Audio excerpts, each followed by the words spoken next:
I want to give you a hypothetical example. This game right here was the 2024 divisional round between the Buffalo Bills and the Baltimore Ravens. A game which the Bills won in a divisional round game that went a heck of a lot better than what transpired the next season. Because the Bills won, we knew that they were going to face the Kansas City Chiefs in the AFC Championship. Now imagine that CBS is conducting post-game interviews for the Bills-Ravens game. This is pretty standard procedure after a playoff game. You'll talk to the head coach on the winning team, or the quarterback on the winning team, or some sort of impact player on the winning team, and you'll ask him his thoughts on everything that went down. Except, I want you to imagine that CBS does not do that. I want you to imagine that instead of interviewing any of the players or coaches on the Bills after this hard-fought and crazy win to get to the AFC Championship, that CBS decided to do an interview with Patrick Mahomes instead.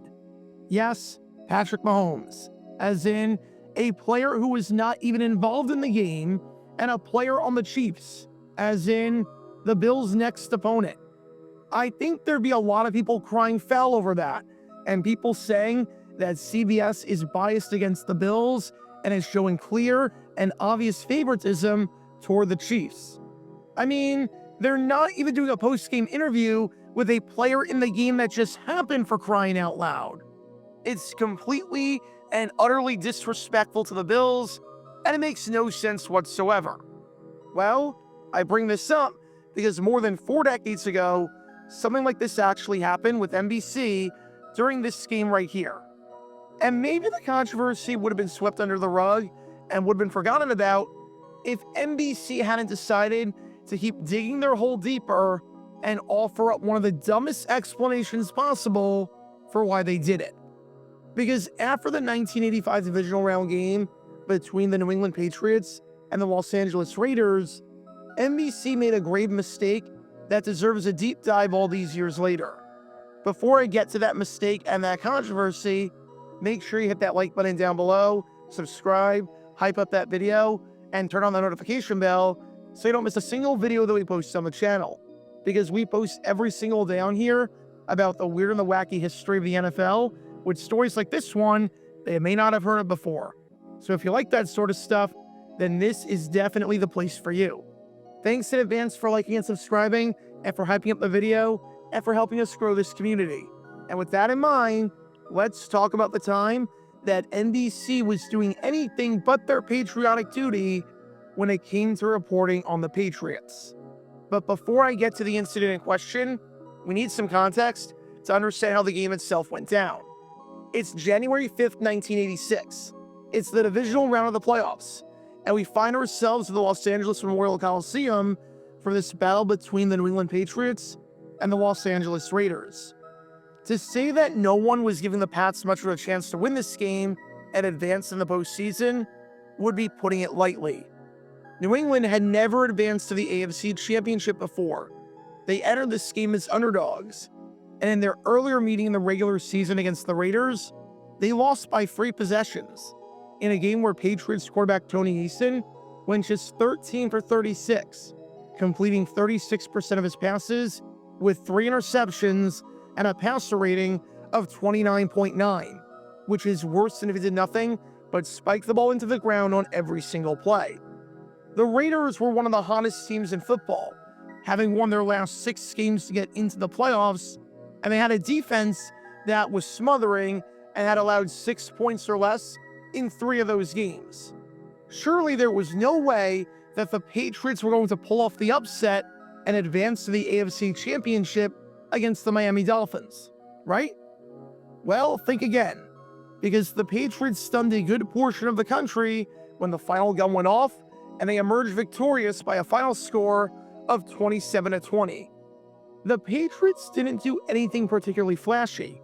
They only had 98 yards passing, and while they did have some nice runs, including a 100-yard outing by Craig James, they only averaged 3.1 yards per carry. They had no flash plays. They didn't have a play longer than 30 yards all day. However, the Patriots won this game because of their ability to force turnovers, as they won the turnover battle by forcing 6 of them, including 3 interceptions from Raider quarterback Mark Wilson and a critical fumble return for a touchdown off of a kickoff. This game, in many ways, felt like a missed opportunity for the Raiders, as Los Angeles led it by multiple possessions midway through the second, and they had the halftime lead. But when you can't hold on to the football, bad things are usually going to happen. The Patriots were extremely opportunistic on this day from a defensive standpoint, and it paid off in a big way. As for the first time in franchise history, the Pats were advancing to the AFC Championship.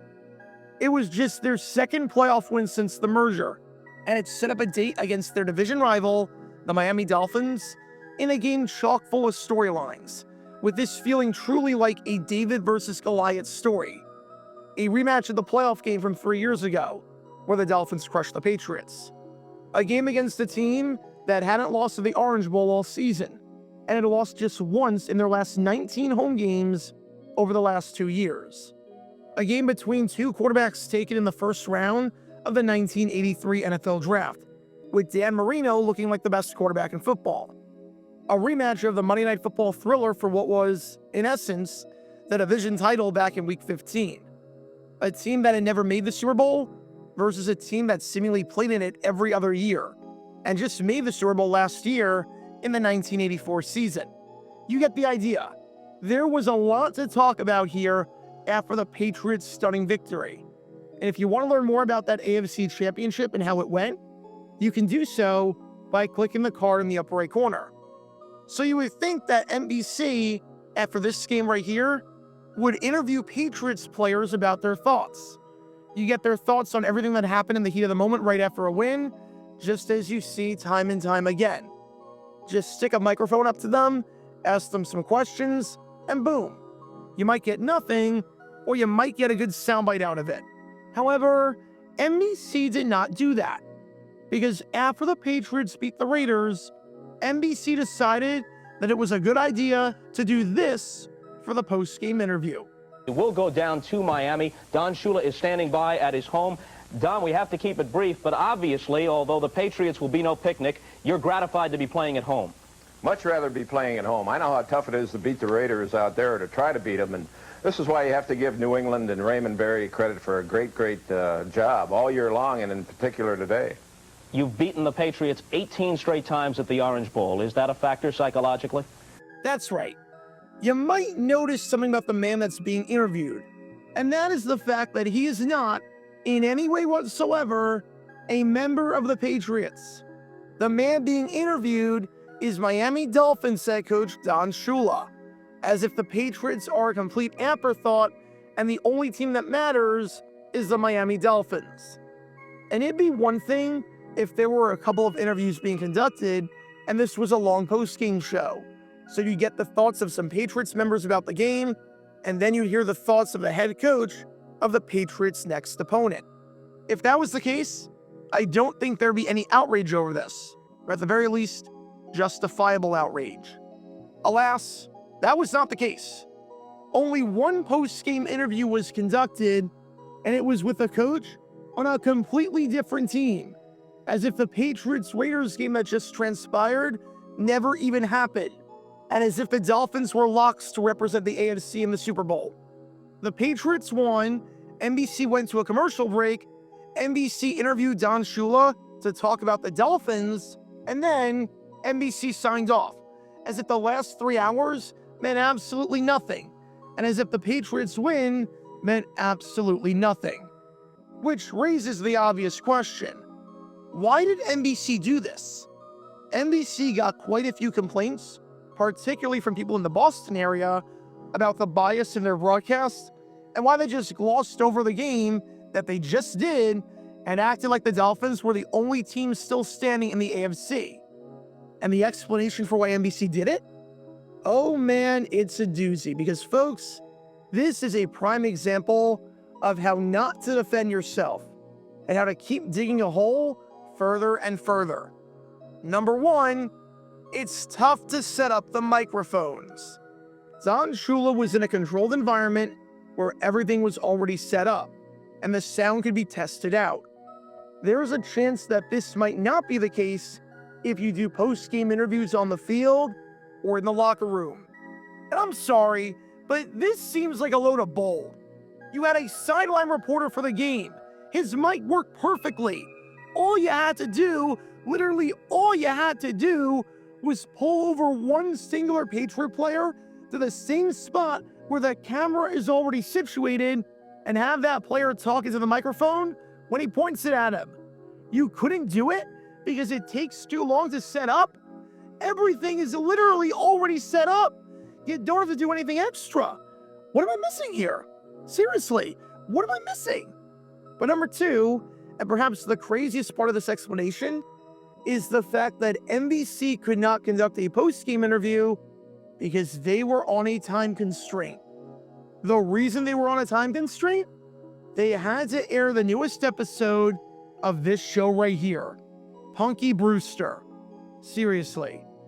And there's a few reasons why this explanation doesn't hold any water whatsoever, and why NBC was turning a bad situation and making it even worse. If they really wanted to show Punky Brewster on time, why have a post-game interview in the first place? You know a football game takes roughly 3 hours to complete. That's not a new revelation. The games start at 4 o'clock Eastern and ended a little past 7. It shouldn't be a surprise to you that the game ran past the allotted start time of the show. It's not like you were in the clear, but then the game went into overtime and you had to call an audible. It'd be one thing if you didn't have a post-game show at all and just went straight to airing Punky Brewster after the game was done. But you didn't do that. You went to a commercial break, then came back and interviewed Don Shula for a few minutes, and then signed off and went to commercial again. So don't tell me that you were pressed for time when you were the one that created this time constraint in the first place. It's like if you're in New York City and your kid asks you if we can get a slice of pizza on the way to Penn Station, and you say no because we don't have a lot of time and we need to catch the subway. We need to show some urgency. We can't afford to stop. Then 2 minutes later, you walk into Taco Bell. That's not how this works. But when it came to this game right here and the controversy surrounding it, more importantly, and no disrespect to any fans of the show, but it's Punky freaking Brewster! This is not the world premiere of a big movie for TV. This is not The Cosby Show. This is a show that, no offense, a lot of people do not care about. This is a show that got canceled after the 1985-86 season for low ratings. This is a show that, even despite the huge built-in audience from the Patriots-Raiders game, finished that week in the primetime window 46 out of 63 shows. This is a show that, on the season, was at the time ranked 70th in the ratings. This was a show that was getting obliterated on Sunday nights back when Sunday nights were huge for TV. If you like Punky Brewster, great, but it was not a popular show in the slightest bit. To say that you needed to get off in time because the world was dying to see the newest episode of Punky Brewster is like an ESPN executive today saying that they needed to get off in time because we needed to show coverage of a cornhole tournament. The math just isn't mathing here in the slightest bit. So, good job, NBC. Give me a mountain out of a molehill, showed your bias, and in showing your bias and trying to defend it, delivered an explanation that makes no sense if you think about it for more than 5 seconds. You couldn't deliver an interview with the team that actually won the game because you were pressed for time. Yet you went to commercial break, had the equipment ready for that team, and still conducted a lengthy interview with someone else. You couldn't deliver an interview with the team, and you had to make the Patriots a complete afterthought in the game that they just played in because you needed to air Punky Brewster, one of the lowest rated shows on the network and one of the lowest rated shows on the Big Three, period. Make it make sense, I beg of you. Because on this January day in 1986, even though the Patriots got a lot of respect for winning, they weren't getting respect from the NFL's official broadcast partner. When it came to the explanation involving Punky Brewster, it felt like Patriots fans and the Patriots organization were getting punked. Check out our live streaming schedule for the next few days. We're live every single day on this channel, whether we're covering a sporting event or playing GeoGuessr or just taking your requests. So make sure you like and subscribe and turn on the notification bell so you don't miss a single time that we go live and so that you can join this community. Also, thanks to all our members and our Patreon supporters who get exclusive perks like their name at the end of each video, members-only Q&A streams, and cool emojis to use on videos and during streams. See how you can join this community and become a member or a Patreon member by clicking the link in the description below.